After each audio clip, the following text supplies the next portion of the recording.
दोस्तों हमारा आज का ये वीडियो नेचुरल सिलेक्शन से जुड़ा हुआ सेकंड पार्ट है। प्रीवियस वीडियो में हमने जाना कि नेचुरल सिलेक्शन होता क्या है, नेचुरल सिलेक्शन कितने टाइप के होते हैं और जो नेचुरल सिलेक्शन का फर्स्ट टाइप है स्टेबलाइजिंग सिलेक्शन, उसके बारे में हमने डिटेल से जाना था। अगर आपने वो वीडियो नहीं देखा है तो उस वीडियो का लिंक मैंने ऊपर आई बटन में और नीचे डिस्क्रिप्शन बॉक्स में दे रखा है। उस लिंक पर क्लिक करके आप फर्स्ट पार्ट देख सकते हैं। तो ये नेचुरल सिलेक्शन से हमारा जुड़ा हुआ सेकंड पार्ट है, जिसमें कि हम बाकी बचे हुए जो दो नेचुरल सिलेक्शन के टाइप है उनको हम डिटेल से डिस्कस करेंगे। तो आइए चलते हैं नेचुरल सिलेक्शन के सेकंड टाइप की ओर, जिसे हम बोलते हैं डायरेक्शनल सिलेक्शन या फिर प्रोग्रेसिव सिलेक्शन या फिर डार्विनियन सिलेक्शन। तो अगर हम बात करें डायरेक्शनल सिलेक्शन की, तो यहाँ पर हम एक पॉपुलेशन देखते हैं जिसमें कि आपको homozygous capital A, heterozygous capital A और होमोजाइगस रिसेसिव स्मॉल ए देखने को मिलेगा, जैसा कि प्रीवियस फर्स्ट पार्ट में हमने देखा था। अब इन तीनों तरह के जीनोटाइप में जो एक होमोजाइगस है वो फिट है। मान लेते हैं यहाँ पर जो कैपिटल है ये फिट है, यानी कि इन्वायरमेंट के अकॉर्डिंग फिट है। तो जो स्मॉल है ये अनफिट है। और अगर हम बात करें कैपिटल ए स्मॉल की, तो चूंकि इसमें कैपिटल ए है तो इस वजह से ये थोड़ा सा स्मॉल ए की कंपैरिजन में कम फिट है, लेकिन थोड़ा ये फिट है, यानी कि इसे हम कहेंगे लेस फिट। अब जैसे जैसे समय बीतेगा तो नेचर क्या करेगा, इन दोनों को एलिमिनेट कर देगा और जो फिट जीनोटाइप है यानी कि कैपिटल ए है इसको सेलेक्ट करेगी। तो इस तरह से देखा जाए तो ये जो पॉपुलेशन है केवल एक डायरेक्शन में सेलेक्ट हो गई, यानी कि एक डायरेक्शन में चेंजेस आ गए।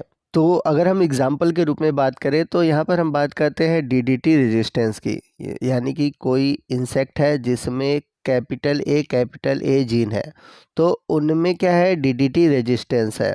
तो बाकी जो जीन वाले हैं जैसे कि small A capital A small A वाले, तो इनमें डीटीटी के प्रति रेजिस्टेंस नहीं है। तो इन्वायरमेंट में क्या होगा कि केवल कैपिटल ए वाले ही जो इंसेक्ट है वो बच पाएंगे, क्योंकि ये डीडीटी के खिलाफ इनके अंदर वो जीन मौजूद है। बाकी जो कैपिटल ए इसमें स्मॉल ए वाले जो इंसेक्ट है वो खत्म हो जाएंगे। तो इसे ग्राफ के रूप में समझते हैं। जैसा कि मैंने प्रीवियस वीडियो में आपको बताया था कि जो इंटरमीडिएट होते हैं उनका पॉपुलेशन ज़्यादा होता है देन जो होमोजाइगस है उनके। तो यहाँ पर आप देख सकते हैं होमोजाइगस कैपिटल ए स्मॉल ए इनका पॉपुलेशन कम है, और जो इस कैपिटल ए स्मॉल है उनका पॉपुलेशन अधिक है। लेकिन अगर जो कैपिटल ए यानी कि जो होमोजाइगस है अगर वो इन्वायरमेंट में फिट बैठते हैं तो धीरे धीरे इनका पॉपुलेशन बढ़ जाएगा। तो होगा क्या कि इंटरमीडिएट से जो ग्राफ है वो शिफ्ट होकर किधर चला गया, ये होमोजाइगस कैपिटल ए की ओर चला गया।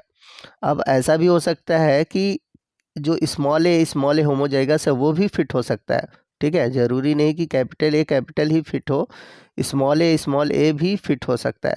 तो उस कंडीशन में क्या होगा, तो ये जो ग्राफ है आप देख सकते हैं वो इस साइड शिफ्ट हो जाएगा, यानी कि यहाँ पर आप देख सकते हैं स्मॉल ए की ओर पॉपुलेशन शिफ्ट हो गया है। तो दोनों ही कंडीशन हो सकते हैं होमोजाइगस के केस में। तो अगर हम मान लेते हैं कि केवल कैपिटल ए फिट है, तो उस केस में क्या होगा कि जो स्मॉल ए के एलील है वो क्या होंगे, इन्वायरमेंट से ख़त्म हो जाएंगे, लॉस हो जाएंगे। अब बच क्या जाएगा, केवल कैपिटल ए वाले एलील्स। तो इस कंडीशन में जितने भी मेंबर हैं वो केवल कैपिटल ए एलील्स वाले होंगे। तो हम कह सकते हैं कि वो जो इन्वायरमेंट है वो फिक्स हो चुका है। तो इस कारण इसे कहते हैं हम डायरेक्शनल सिलेक्शन। तो आइए देखते हैं कि हमें इसमें लिखना कैसे है। तो सबसे पहले initially heterozygote and one of homozygote is selected, यानी कि जैसा कि मैंने बताया था कि सबसे पहले जो है स्टार्टिंग में तो हेट्रोजाइगोट भी रहेंगे और होमोजाइगोट तो सेलेक्ट है ही। तो जो हेट्रोजाइगोट सेलेक्टेड क्यों है, क्योंकि उसमें एक जीन एक एलील तो है ही, चाहे वो कैपिटल ए का हो चाहे स्मॉल ए का हो। अब ये सिलेक्शन जैसे जैसे आगे बढ़ेगा तो होमोजाइगोट जो होंगे केवल वही सेलेक्ट होंगे और हेट्रोजाइगोट जो होंगे वो एलिमिनेट हो जाएंगे। तो इस तरह से कोई एक होमोजाइगोट बचेगा, चाहे वो कैपिटल ए बचे, चाहे वो स्मॉल ए बचे। तो इस कंडीशन में क्या होगा कि पॉपुलेशन एक डायरेक्शन में शिफ्ट हो जाएगा। One of the two alleles will become fix in the population, यानी कि दो एलील्स में कोई एक जो एलील्स होगा वो पॉपुलेशन में फिक्स हो जाएगा। जैसे कि चाहे वो कैपिटल ए फिक्स हो, चाहे वो स्मॉल ए फिक्स हो, वो डिपेंड करता है कि जो इन्वायरमेंट है किस होमोजाइगोट को सेलेक्ट करती है। तो जो डायरेक्शनल सिलेक्शन है वो प्रायः इन्वायरमेंटल चेंजेस की वजह से होता है।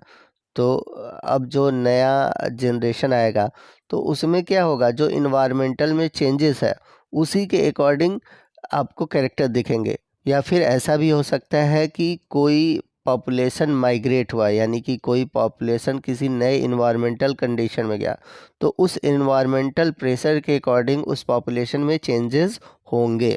तो अगर हम बात करें एग्जाम्पल की, तो डार्विन की जितने भी एग्जाम्पल हैं वो इसके अंतर्गत आएंगे। जैसे यहाँ पे बात करते हैं फिंच बीक साइज़ की, तो जैसा कि आप देख सकते हैं कि डार्विन ने बताया था कि जो फिंच था उसमें जो चोंच की साइज़ थी वो अलग अलग इन्वायरमेंट में अलग अलग जो फूड है उसके अकॉर्डिंग चेंजेस हुए। तो जैसा कि यहाँ पर आप देख सकते हैं कि यहाँ पर जो बर्ड है उसके चोंच में अलग अलग तरीक़ों के एडाप्टेशन है। क्यों एडाप्टेशन है कि कहीं उसको सीड मिला है, कहीं उसको कैक्टस मिला है, कहीं इंसेक्ट मिला है।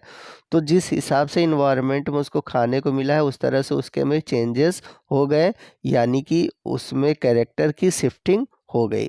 आइए चलते हैं नेचुरल सिलेक्शन के अगले टाइप की ओर, जो कि है डिस्रप्टिव सिलेक्शन, या इसे डाइवर्सिफाइंग सिलेक्शन भी बोलते हैं या फिर बाई डायरेक्शनल सिलेक्शन भी कहते हैं। अब सबसे पहले समझते हैं कि इसे बाई डायरेक्शनल सिलेक्शन क्यों कहते हैं। क्योंकि यहाँ पर जो कैपिटल ए है और स्मॉल ए है, दोनों ही नेचर द्वारा सेलेक्ट होते हैं, और जो आपका हेट्रोजाइगस है यानी कि कैपिटल ए स्मॉल है, ये नेचर द्वारा रिजेक्ट हो जाता है। तो आइए इसे हम एग्जाम्पल के थ्रू समझते हैं। तो इन्वायरमेंट में यहाँ पर तीन तरह के बर्ड हैं। एक है कैपिटल ए बर्ड, दूसरा है कैपिटल ए स्मॉल बर्ड, और तीसरा है स्मॉल ए बर्ड।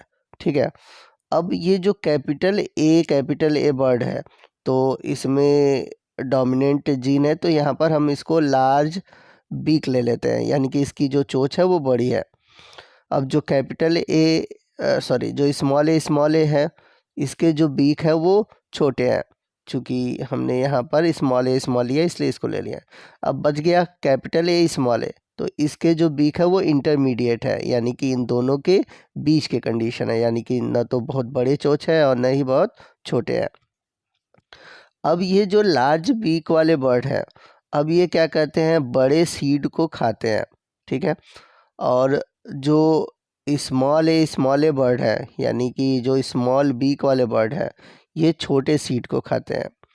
और ये जो इंटरमीडिएट बीक वाले बर्ड है, ये इंटरमीडिएट सीड को खाते हैं, यानी कि ना तो ये बड़े सीड को खाएंगे, ना ही छोटे सीड को खाएंगे।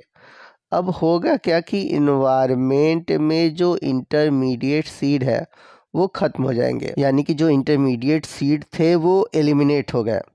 अब इस कंडीशन में होगा क्या कि केवल लार्ज सीड बच गया और स्मॉल सीड बच गया, यानी कि इन्वायरमेंट में अब केवल लार्ज सीड अवेलेबल है और स्मॉल सीड अवेलेबल है। अब यहाँ पर समझने वाली बात यह है कि जो इंटरमीडिएट बीक वाले बर्ड थे, जब वो बड़े सीड खाने जाएंगे तो लार्ज बीक वाले बर्ड उसको रहने नहीं देंगे, और अगर वो स्मॉल सीड खाने जाएंगे तो स्मॉल बीक वाले जो बर्ड हैं वो उसको रहने नहीं देंगे, यानी कि कंपटीशन होगा। तो इस केस में होगा क्या कि केवल अब जो इंटरमीडिएट बीक वाले बर्ड थे वो ख़त्म हो जाएंगे, अब रह जाएंगे केवल लार्ज बीक वाले और स्मॉल बीक वाले, और आगे जाकर इन्हीं दोनों की जनरेशन चलेगी।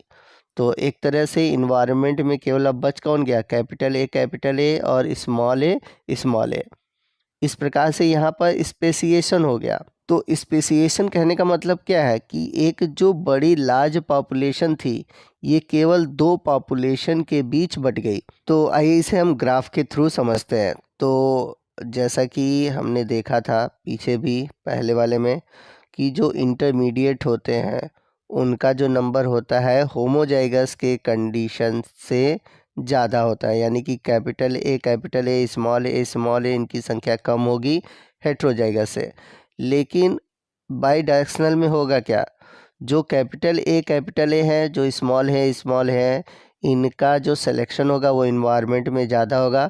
तो इसलिए जो इंटरमीडिएट है वो शिफ्ट हो जाएंगे दो डायरेक्शन में, यानी कि जो एक पॉपुलेशन थी वह दो पॉपुलेशन में डिवाइड हो गई, यानी कि बड़ी बिग साइज़ वाले और छोटी बिग साइज़ वाले। तो आइए इसमें लिखना क्या है समझते हैं। पहला है it is opposite to stabilising selection, यानी कि ये जो पहला वाला स्टेबलाइजिंग सिलेक्शन हमने पढ़ा था इसका उल्टा है।